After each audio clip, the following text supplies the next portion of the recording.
ঠকাইছো না, একদিন ঠকবা, একদিন তুমিও ঠকবা। রিভেঞ্জ অফ নেচার বলে কথা আছে। সমস্যা নাই, তুমি ভাবতে পারো আমি ঠকেছি, আরও আমার মতো অনেক মানুষ ঠকেছে, কিন্তু তুমি জিতে গেছো। না, আমরা কেউ ঠকিনি, তুমিই নিজেকে ঠকাইছো। আমরা মেয়েরা খুব অল্পতেই তোমাদের মতো ছেলেকে বিশ্বাস করি, কিন্তু তোমরা কি করো? সেই বিশ্বাসটাকে টুকরো টুকরো করে নদীর জলে ভাসিয়ে দাও। মনে করো আমরা ঠকে গেছি। না, আমরা ঠকে গেলেও জিতে গেছি।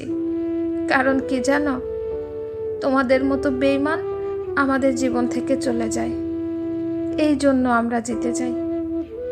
তোমাদের জীবনেও আরেক বেঈমান এসে জোটে। ওই যে কারণটা, রিভেঞ্জ অফ নেচার। আমি মাপ করতে পারি, আমার মতো আরও অনেক মেয়ে মাপ করতে পারে, কিন্তু সৃষ্টিকর্তা কখনো মাপ করে না। আমি যখন কষ্ট পাই তখন আমার মনের মধ্যে অনেক বেশি অশ্রু জমা হয়। সেটা আমি মুখে না বললেও ওই যে সৃষ্টিকর্তা, ওনার কাছে পৌঁছে যায়। কারণ রিভেঞ্জ অফ নেচার।